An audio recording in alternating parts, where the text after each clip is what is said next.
에피쿠로스 학파하는 이거는 옛날 하나의 이제 철학파죠. 철학파인데 그들의 가르침이 하나님은 만들어 놓고 자기는 멀찍이 앉아가 있고 밑에 만들어놓은 그 이제 원리대로 세상이 돌아간다. 아마 그런 식으로 하고 그러다 보면 우연히 무슨 일이 생길 수도 있고 하나님 별로 간섭 없이 그런 류의 이제 생각을 가진 사람들이에요. 그래 이 사람들이 요새 사람보다 머리가 나쁜 사람들이 아니에요. 미개인들이 아니에요. 우리 훨씬 더 많이 생각하고 훨씬 더 깊이 논의하고 이 시대 사람들이 내가 요새 이제 교부들 책을 자꾸 이제 읽다가 보니까 그때 사람들이 훨씬 정말 깊이 생각을 해요. 깊이 생각하고 자세히 생각하고 그들의 생각하고 있던 세계관이 있고 이 우주 만물에 대해서 어떻게 출현했을까 뭐 이런 어떤 것에 대한 이제 그게 있으니까 자기 나름대로 가지고 생각을 하는 사람들이니까 정말 엄청 깊이 생각하는 그런 사람들이에요. 그래서 참 그런데도 이제 그런 가운데서 기독교 복음이 전파되어지고 그러니까 참 여러 가지 복음에 이제 짬뽕이 되는 특히 이 복음하고 막 복음의 하나님, 성경의 하나님하고 자기들 생각해 오던 그 신하고 영지주의 신하고 전부 짬뽕을 시켜놨어요. 짬뽕 시켜놨어요. 그러니까 이게 참 어떤 사람은 이제 오리겐을 내가 이야기하면 오리겐은 이 영지주의적인 그 틀은 가지고 있는 것 같아. 가지고 큰 틀은 그것을 말하는 그 아주 이제 어떤 거를 그 틀을 가지고 성경의 기독교 진리를 설명을 해보려고 하는 그런 노력을 했던 것 같아요. 우리 그러니까 참 신묘한 면도 있는데 어떤 분이 엉뚱한 것 같기도 한데 참 가만히 생각해 보면 어떤 분은 성경에 다 있는 것도 이해를 하고 있으니까 참 이해하기 쉽지 않은 면이 참 많고 한데 하여튼 우리가 이 하나님의 섭리하는 거예요. 섭리 이게 참 이해하기 어려워요. 우리가 다 이해하기 어려워요. 그리고 그래도 여기 이제 섭리하면 하나님이 다 미리 아시고 모든 것을 알고 전에 섭리라는 이렇게 번역을 했는데 섭할 적에 그게 무슨 섭자입니까? 한문말로이죠. 그러니까 이제 이걸 프로비던스 이래 이야기하죠. 프로비던스. 그런데 프로비던스는 라틴 말에서 프로비데오에서 온 말이거든요. 그러니까 먼저 미리 본다는 이야기예요. 미리 본다. 그리고 하나님이 모든 걸 미리 보고 아시고 세상 관장하시면서 되어질 것을 정하시고 이렇게 하시면서 하나님이 그래 하시기 때문에 이 하나님 허락 없이는 사실은 아무것도 되는 것이 없다. 그래서 여기 이제 심지어 성도들이 고난을 받고 죽고 하는 것도 다 하나님의 그렇다면 어떤 미리 아시는 하나님의 그 간섭 속에서 하나님의 허락을 받아서 이루어지는 거죠.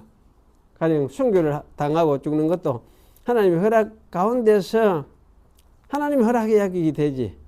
그래 안 하면 안 된다. 그래 이야기를 하죠. 그래서 사실 이제 이렇게 이야기를 하면은 전부가 하나님이 정해져 있기 때문에 미리 정해져 있기 때문에 그럼 이제 우리 인간이 어떻게 계획가 인간이 어떤 뭐를 하는 것이 사실 아무것도 없나 이렇게 이제 생각을 할 가능성이 굉장히 많아져서 그런데 여기는 보면 인간이 그래도 사고를 치는 하나님이 일하시는데 다스리고 하시는데 사고를 치가 어떤 사건을 일으킬 수가 있는 여지를 여기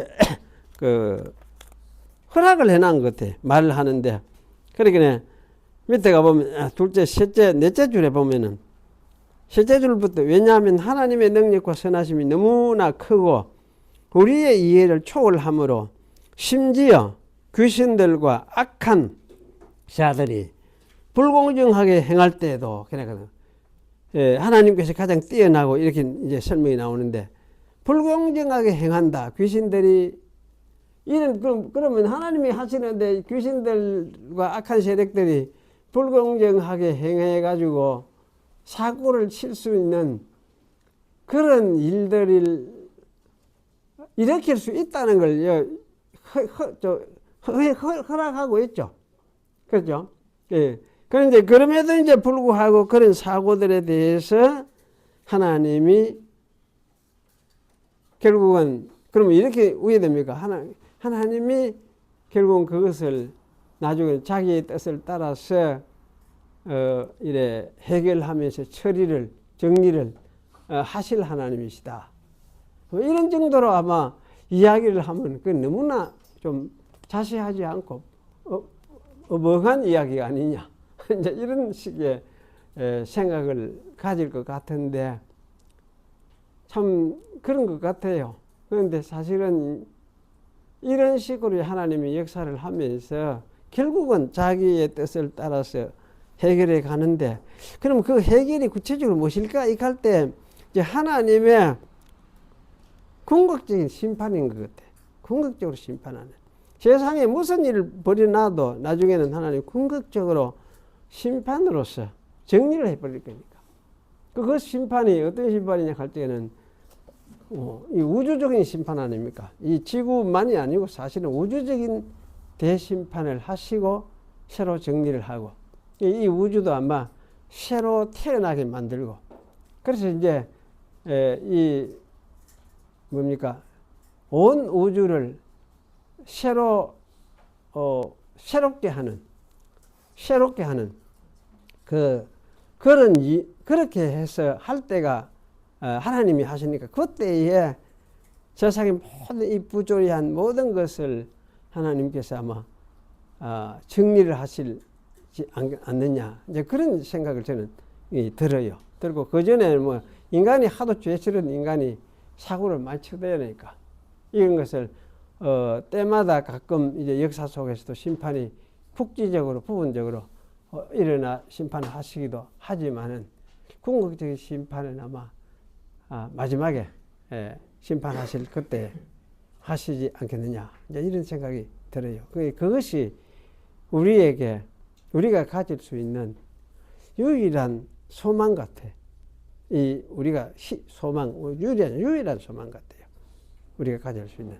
그래서 우리에게 소망이라 하는 것은 바로 예수님이 재림하셔서 심판하시겠다는 그 약속을 그것이 우리의 유일한 소망이구나. 오늘 밤에도 제가 아침에 또 이상한 그런 꿈을 꿨는데 요새 주일마다 꿈을 꾸는데 그런 꿈을 꿨어요. 참 모든 사람 세상이 어떻게 종말이 되어 간다. 종말을 향해서 가고 있다는 이런 꿈을 꿨어요. 종말을 하고 가고 있는데 종말에서 가고 있으니까 점점 사람이 없어져. 사람도 없어지고 교회도 비고 없어져 가는데 그러니까 이래 없어지는 이것이 내 머릿속에 생각하면서 이렇게 없어져 가는데 이렇게 없어져 가는 이것이 우리 이 교회만 없어져 가는 게 아니고 세상 나라도 없어져 가고 세상이 모두가 온 민족들이 이 사람들이 다 없어져 가는구나. 그런데 그래 이렇게 되면은 결국은 죽음으로써 세상이 끝나는 것이 아니냐. 그래서 이제 그러면 우리가 어떤 사람이 어저께 그런 이야기를 그러면 다음 세대의 인류라는 것은 인류가 될 가능성이 있는 생물이 있느냐 이거 그 생물이 무엇이냐 이거 할 때 생물이 이거는 아래 내가 밥 사먹으면서 들은 소리 옆 사람한테 젊은 사람들이 문어가 다음 세대의 생물이 될 것이다 이런 이야기를 하는 거예요. 그 저런 소리를 하면서 살아가고 그러니까 철저히 진화론에 물들어 있잖아 문어가. 그래. 이야, 이거 참 보통 일 아니구나. 이 세상 이제 완전히 현 인류가 소멸될 것을 생각을 하고 있는 거지. 이런 생각은 젊은 사람들이 많이 하고 있는 것 같아요. 많이 하고. 군 앞에 사람 이런 데는 더 심하고. 그런데 현 인류가 소멸되고 나면 이제 다음에는 이 문어가 이제 새 인류가 새 인류로 진화할 것이다. 이렇게 믿는 거죠. 그럼 저 사람은 이제 그런 진화를 생각을 하면서 그게 희망도 아니지. 자기는 그 없어지고 끝나본데 새 인류고 딴 문어의 세상이 문어가 진화해가지고 새 인간으로서 사니까. 그러면 그게 무슨 관계가 있노? 자기하고는. 관계도 없는 것 같고, 참 이상한 세계를 생각하면서 사는구나. 그래서 내가 이제 오늘 새벽에 그 꿈속에서 생각하면서 아침에 일어나가지고 앉아서 생각을 했어요. 야, 그럼 우리에게는 뭐냐? 우리에게. 그럼 예수님 재림해가지고 다시 오시가 심판하시고 새롭게 할 그 약속밖에 없구나, 희망이. 그것밖에 안 남아있는 거예요. 전부터 다 가고. 그래, 생각해보세요.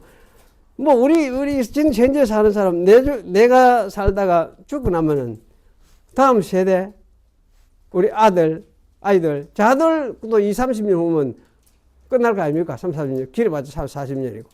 그러면은, 그 다음에는 없어. 내가 살던 내 유전자는 없어. 사라져버리지. 그러면은, 그런 식으로 이제 인구가 급격하게 작아져 가는 이것도 하나의 소멸로 가는 하나의 길인 것 같다. 이런 생각이 들어요. 그래서 참, 그런 생각이 들면서도 그럼 유일하게 우리가 희망으로 우리가 잡을 수 있는 게 뭐냐 이거지. 잡을 수 있는 거 예수님의 약속밖에 없다. 예수님의 약속. 그 예수님의 그 약속, 그 다시 와서 세상을 새롭게 하고 그런 세상을 새로 재창조, 이거 재창조기 가죠. 재창조 하시는데 이 재창조하는 이 재창조는 현재 이 세상을 싹 없애버리고 새로 창조하는 게 아니고 아마 현재 이 세상을 모든 그 부조리하고 죄악에 물들고 하는 이런 것들을 오염되고 한 이런 걸 싹 없애버려. 아마 불태워 녹아내 없애버릴지 모르겠어요. 싹 없애버리고 다시 새로운 창조를 해내는. 그렇게 기존 있는 이런 걸 가지고 새로 창조를 하면서 우리 인간도 창조를 했는데 이때 이제 자기 백성, 지금 하나님 섬기던 자기 백성을 새로이 새 몸을 입혀서 창조해내는 그런 때가, 그런 약속이 재림의 약속이다. 이런 생각할 때 참 그거를 믿고 우리가 가야 된다.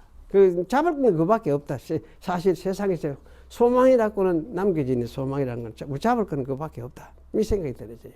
그래서 참, 이런 소망이 이걸 붙들고 믿을 사람이 몇이 되거든요.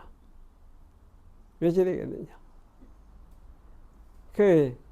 사실, 이걸 안 믿으면 그걸 뭘 믿을 낀데.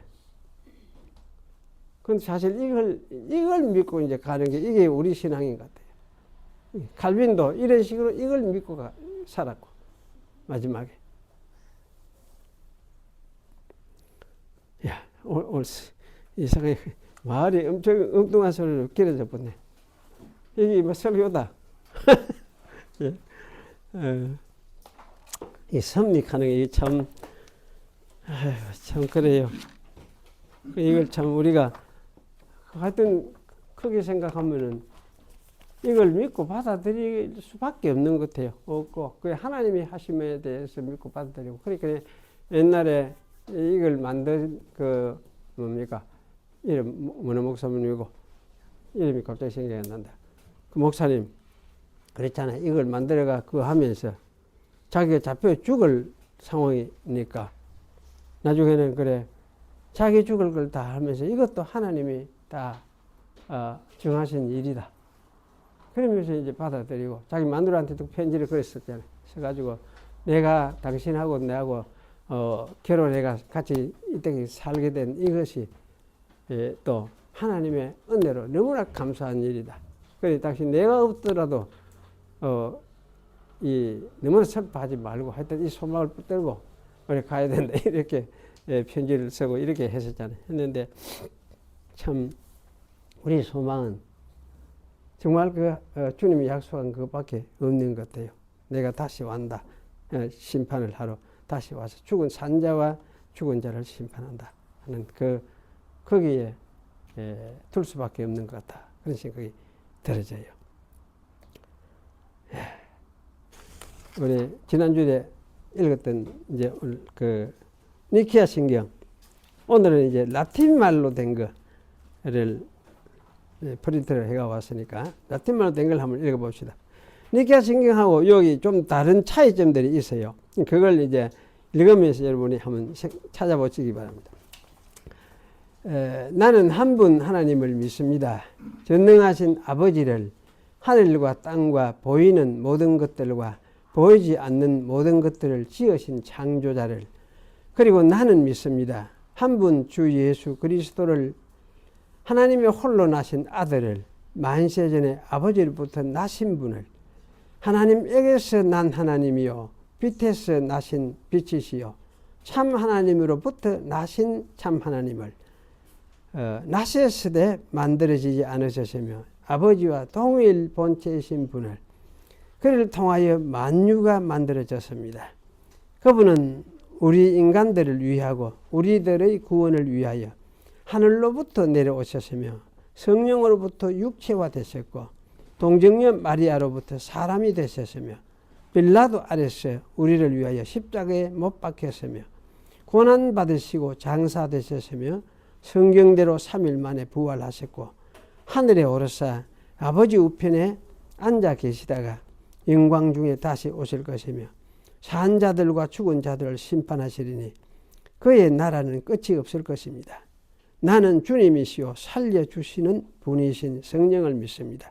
그분은 아버지와 아들로부터 나오시며 아버지와 아들과 함께 영광과 경배를 받으시며 선지자들을 통하여 말씀되어졌습니다. 나는 하나의 거룩하고 보편적이고 사도적인 교회를 믿습니다. 나는 죄사함에 이르는 하나의 세례를 고백합니다. 또 나는 죽은 자들의 부활과 오는 세상의 삶을 고대합니다. 아멘. 여기 이제 데움더 데오 하는 하나님으로부터 나신 하나님. 그 다음에 필리오케 하는 요게 이제 동방교회 고백에서 덧붙여졌다. 그래 놨죠. 그 동방교회 고백 지난주에 나누어 들었던 헬라 말로 된 니케아 신경이에요.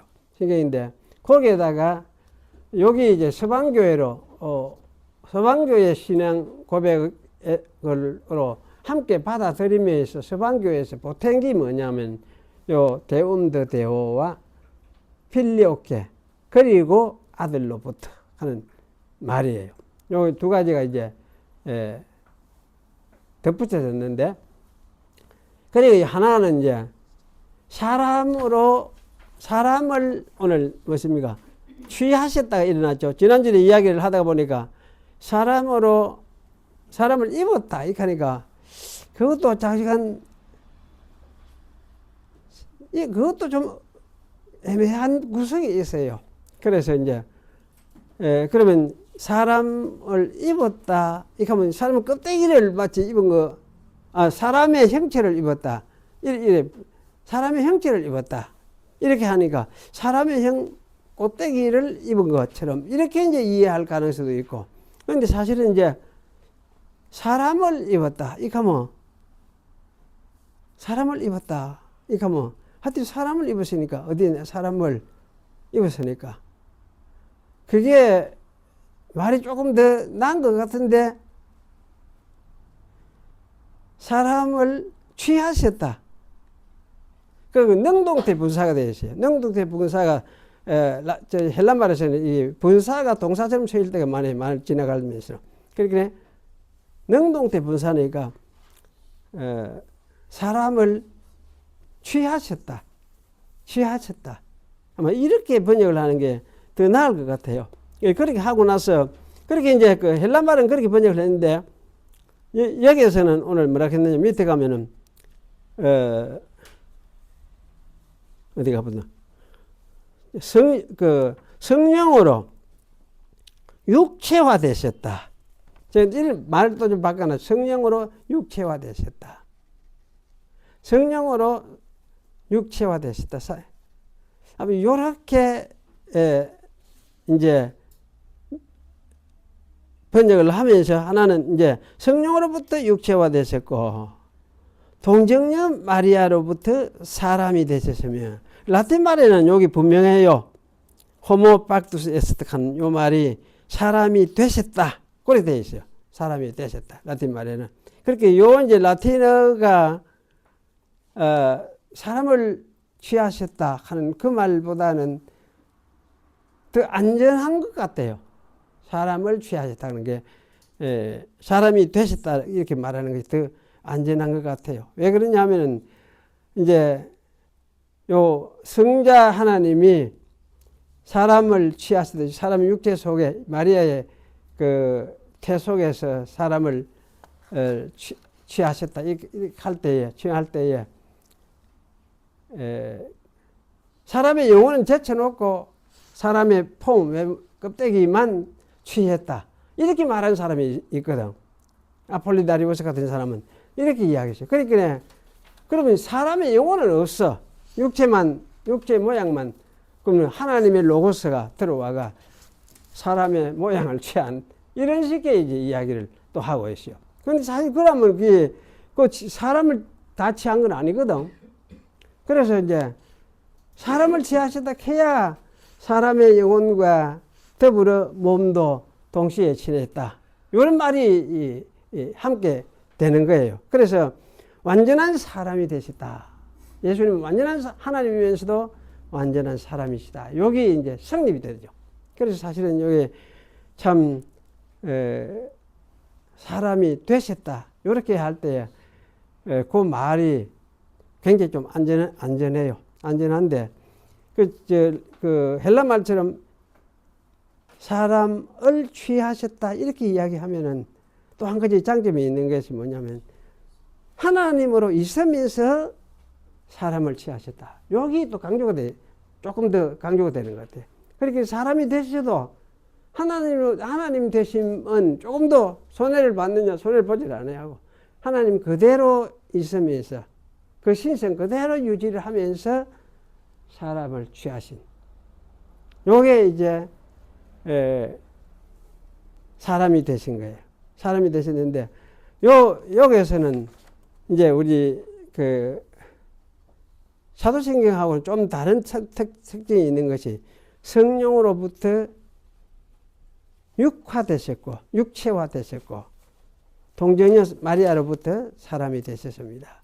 이런 식으로 좀 나누어서 생각하는 육체화되셨다는 말이 성령으로 잉태하사 어떻게 이제 잉태했을까 저는 억수로 궁금했는데 거기 잉태했다는 말이 여기 보면은 육체화되셨다. 육을 입으셨다 해야 될까? 그것도 아닌데 육체를 성령으로 육체화 되셨다. 잉태되셨다는 걸 육체화 되셨다. 그리고 동정녀 마리아로부터 사람이 되셨다. 이렇게. 예. 그럼 그 말이 같은데 이것은 하여튼 의도적으로 두 개를 이렇게 연결해 가지고 하되 좀 더 나누어서 설명을 요리하는 것 같아요. 여기 하여튼 묘미가 있는 것 같아요. 그런 측면에서. 그래서 여기 참 미묘하다. 그런 생각이 들어지고. 그래서 참 요 부분이 라틴으로 되어 있는 요 이제 니케아 신경이 어쩌면은 서로 장단점이 조금 있거나 조금씩 어떤 미묘한 그 어떤 차이점을 보여주면서도 보완적으로 이해해야 될 그런 부분을 가지고 있구나. 이제 이런 생각이 좀 들어져요. 그래서 이제 참고를 여러분이 하시면 좋겠습니다. 오늘 시편 70 몇 편이죠? 8편. 엄청 또 지네. 예. 위에 좀 읽겠습니다. 내 백성이여 내 율법을 들으며 내 입의 말에 귀를 기울일지어다. 내가 입을 열어 비유로 말하며 예로부터 감추어졌던 것을 드러내려 하리니 이는 우리가 들어서 아는 바요 우리의 조상들이 우리에게 전한 바라. 우리가 이를 그들의 자손에게 숨기지 아니하고 여호와의 영예와 그의 능력과 그가 행하신 기이한 사직을 후대에 전하리로다. 여호와께서 증거를 야곱에게 세우시며 법도를 이스라엘에게 정하시고 우리 조상들에게 명령하사 그들의 자손에게 알리라 하셨으니 이는 그들로 후대 곧 태어날 자손에게 이를 알게 하고 그들은 일어나 그들의 자손에게 일러서 그들로 그들의 소망을 하나님께 두며 하나님께서 행하신 일을 잊지 아니하고 오직 그 계명을 지켜서 그들의 조상들 곧 완고하고 패역하여 그들의 마음이 정직하지 못하며 그 심령이 하나님께 충성하지 아니하는 세대와 같이 되지 아니하게 하려 하심이로다. 에브라임 자손은 무기를 갖추며 활을 가졌으나 전쟁의 날에 물러갔도다. 그들이 하나님의 언약을 지키지 아니하고 그의 율법 준행을 거절하며 여호와께서 행하신 것과 그들에게 보이신 그의 기이한 일을 잊었도다. 옛적에 하나님이 애굽 땅 소환들에서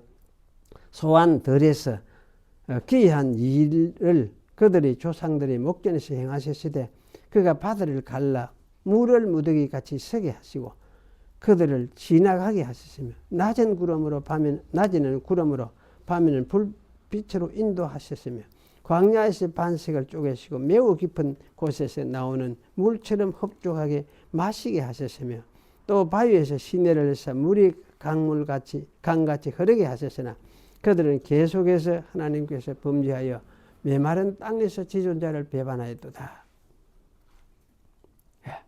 넘어가서 끝이 70절 또 그의 종 다윗을 택하시되 양의 우리에서 취하시며 전양을 지키는 중에서 그를 이끌어내사 그의 백성인 야곱 그의 소유인 이스라엘을 기르게 하셨더니 이에 그가 그들을 자기 마음의 완전함으로 기르고 그의 손의 능숙함으로 그들을 지도하였도다. 예. 보자.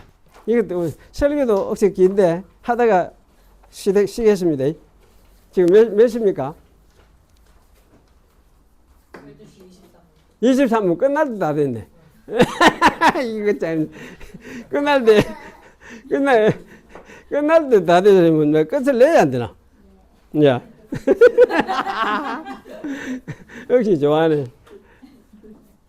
좋습니다. 그럼 이제 하여튼 새로 시작기가 하네요.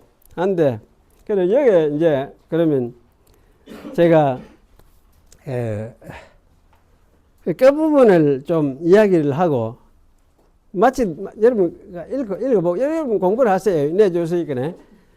공부를 하고 읽고 하고 이제 이어서 제가 이제 하나 말하고 싶은 게 있어요. 마지막 42페이지 부분에서 첫 번째 1 해놨는데 이 죄성, 이스라엘 죄성에 대해서 저는 좀 이야기를 하고 싶어요. 그래서 이스라엘의 이 죄성 이 부분을 조금 읽어 가겠습니다. 에브라임의 죄성 곧 이스라엘의 죄성에 대해 먼저 생각해 보고 싶습니다. 이스라엘은 그들의 입으로 하나님께 아첨하며 자기들의 혀로 하나님께 거짓을 말하였으니 하나님께 향하는 그들의 마음이 정함이 없으며 하나님의 언약에 성실치 아니하였음이로다. 저희가 광야에서 그를 반항하며 사망에서 그를 슬퍼지게 하며 몇 번인고 그들이 돌이켜 하나님을 제삼 시험하여 이스라엘의 거룩한 자를 격동하였다라고 본문이 지적하고 있습니다. 여기서 말하는 이스라엘의 죄성은 가나안 정복 시대를 거쳐서 특히 사사 시대에는 너무나 명백하게 나타났습니다. 그리고 사무엘 시대에도 이러한 죄성을 가진 이스라엘이 하나님을 싫어하며 이방 나라들과 같은 성격의 왕을 요구하였습니다. 그래서 세워졌던 왕이 사울 왕이었습니다. 사울 왕은 죄성의 본색을 드러내면서 미친 듯이 하나님이 새 왕으로 세운 다윗을 쫓아다니다가 죽었습니다. 솔로몬 때에 잠시 하나님의 영광을 보여주는 것 같은 때가 있었지만 곧 솔로몬이 타락한 이 세상 정치 세력을 거부하지 못하고 거기 휘말려 들었기 때문에 이스라엘은 그만 우상의 나라로 전락하게 되었습니다. 만일 하나님이 다윗과 맺은 언약을 기억하시고 유다 지파와 예루살렘을 붙들지 아니하셨더라면 이스라엘에서 여호와 하나님을 향한 신앙이 아예 사라져 버렸을 것입니다. 하지만 결국 이스라엘과 유다는 죄에 빠져서 망하게 되고 멀리 외국으로 사로잡혀 갔습니다. 그것을 바벨론 포로라고 우리는 부릅니다. 70년 후에 이스라엘은 페르시아 왕 고레스에 의해서 돌아와 예루살렘과 성전을 재건했었지만 이스라엘의 신앙 상태는 그렇게 오래 유지되지 못했다고 말할 수 있습니다. 주전 440년에서 410년경에 활동했던 것으로 보이는 말라기에서 제사장들이 타락과 백성들의 형식적인 예배 형태를 생각할 때에 이렇게 말할 수밖에 없을 것 같습니다. 그 말라기 기억나죠? 말라기 하나님께는 자기들은 좋은 거 다 하면서 하나님께는 뭡니까? 병든 거 몸에 이 피부병 나가도 막 얄궂게 각기 붙어가 이런 걸 잡아 제사 드린다 하면 가져왔죠. 그런 걸 막 책망하잖아요. 바벨론에서 돌아와서 성전을 지은 지 70 내지 80년 후의 신앙 양상이 말라기에 나타난 양상이었다고 생각하면 새롭게 성전을 건설했던 그때의 뜨거웠던 마음은 오래가지 않아서 사라지고 말았던 것이 틀림없습니다. 그 후에는 헬라 시대를 거치면서 이스라엘 신앙은 헬라화되고 이교 문화와 세상 정치 영향을 받을 수밖에 없었습니다. 특히 헬라 시대 때 되면 이제 유대인들이 완전히 헬라화돼 버려요. 그래 헬라화되고 그리고는 그 제사장직까지도 그 예루살렘 대제사장직까지도 헬라화되고 나서는 이제 그 로마의 심지어 헬라가 지나고 그 헬라 사상 받아들이가 막 그 이제 그러니까 타락한 이제 그 헬라식으로 이제 그로 변질이 되는 거죠. 그래서 안식일 되면은 제사장들이 격투기 하러 갔어요. 격투기 하러 구경 갔어요. 전부 다. 예배 드리는 거 제쳐놓고 격투기 하러 막 구경도 가고 그러면서 이제 로마 시대로 이제 이래 넘어와서 로마 시대 때는 사실은 이제 제사장을 돈 주고 샀어요. 누구에게 돈 주고 샀느냐 하면 그 총독들한테 가가지고 이렇게 그 하고 돈 주고 자기 제사장으로 제사장직 받고 그 제사장 그러면서 그 이제 유대교가 운행을 한 거지. 그러니까 이제 그런 식의 이제 유대교 그 제사장들이 예루살렘 제사장들이 그들이 사실 뭡니까? 신앙이 있었겠습니까? 신앙인은 아니죠. 그런 거는 신앙인은 아닌데 그런데 하나님은 어떻습니까? 그래도 그들을 붙잡고 하여튼 있는 건 틀림없죠. 하나님은 그래도 뭐 그들을 붙잡고 사용을 하긴 하고 있어요. 하고 있는데 심판을 해야 되니까 심판의 대상으로서 사용을 하고 있고 그러면서도 그 중에서 그 속에서는 이제 믿는 사람들도 남아 있으니까 그러한 사람들을 또 붙잡고 일을 하시고 이렇게 하지만은 좌우지간에 예루살렘이 멸망할 때 주 70년에 멸망하는데 그 멸망할 때까지 이스라엘은 그야말로 이제 이교에 의해서 완전히 이교 문화의 지배를 받는 그야말로 타락한 종교가 됐어요. 그래서 사실 이스라엘 예배는 폐지할 수밖에 없는 이거는 폐해서 없애버릴 수밖에 없다. 그런 어떤 상황이 됐던 거죠. 그래서 사실 이제 이런 거를 보면서 제가 이제 하나 느끼는 거는 참 이 죄악의 뭐라 합니까? 끈덕짐이라 할까? 그것이 얼마나 지독한 건지. 그런데 그러한 죄악의 끈덕짐이 그 이스라엘 제사장 제도 속에 들어와서 전체를 지배하고 다스리던 그런 그 죄악의 끈덕짐이 그게 이스라엘 멸망의 한 큰 원인이었는데, 물론 예수님이 폐지해 버렸으니까 폐지한 거를 계속 붙들고 하니까 그 멸망하는 건 당연하죠. 당연한데, 그런데 그러한 이제 죄악이 교회 속에도 들어와 있어요. 현재 교회 속에도 들어와 있어요. 그러니 참 이 죄악의 끈덕짐을 이래 바라보면은, 이야, 참 이 소망이 있는가, 이런 생각이 들어요. 그런데 이런 속에, 이런 교회 속에서 그래도 하나님은 자기 백성을 선택해서 또 붙들고 가요.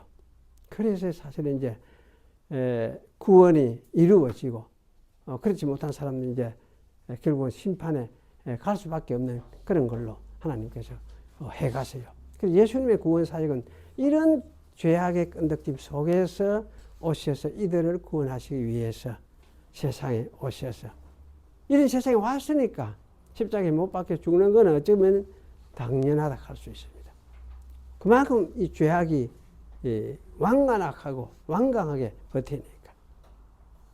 그래서 사실은 이제 예수님은 죽으셨지만은 거기서 부활하셔서 성천하시고 다시 자기 백성을 세상에서 불러서 자기 백성으로 삼아서 만들어 가고 있고, 그래서 이제 하나님 나라를 완성해 가고 있는 중이라 할 수 있습니다. 그래서 사실 이제 이렇게 완성해 가고 있는 이 하나님 나라는 완성이 안 될 가능성은 없죠. 왜냐하면 하늘과 땅의 모든 권세를 예수님이 가지고 완성해 가고 있으니까. 그래서 우리가 참 이런 예수님의 권세를 우리가 생각하면서, 또 이 예수님이 하시는 이 일이 반드시 이루어질 수밖에 없구나 하는 그런 어떤 믿음을 가지고 우리가 살아가야 되겠다. 그래서 세상에서는 아까 이야기했듯이 처음에 이 예수님의 약속 이거밖에 소망이 없구나. 세상에 진짜 소망이 없어요. 없는데 이 예수님 이 약속밖에 우리 인간에게는 소망이 없구나. 그래서 그것을 소망으로 바라보고 우리가 살아가는 그런 믿음, 그것이 우리의 믿음이다. 그렇게 생각을 할 수 있습니다. 로마서에 그렇게 말씀하죠. 로마서 8장에 보면 우리가 소망으로 구원을 얻었으며, 이렇게 얘기했어요. 소망으로 구원을 얻었으며. 이 세상에 참 힘들고 고난이 많고 하지만은 어쨌든 소망으로 우리가 구원을 얻었으니까 미래에 주님께서 오셔서 모든 것을 정리해서 새롭게 해주실 그 소망으로 우리가 우리의 구원을 얻었다. 우리 믿어서 받아들였으니까 주님이 그걸 이루어 주실 것이다. 이래 믿으니까. 그렇다면 구원을 얻은 것이란 마찬가지다. 이런 생각을 하고, 그래서 소망으로 구원을 얻었으니 이렇게 생각을 하면서 믿는 것이 예수 믿는 믿음이다. 그렇게 여러분이 기억을 하시기 바랍니다. 기도하겠습니다. 그리고 하신 하나님 감사합니다. 오늘도 주의 말씀을 함께 생각하며 또 우리의 궁극적인 소망이 우리 주 예수 그리스도와 예수님의 또 사역에 있음을 우리가 다시 생각했습니다.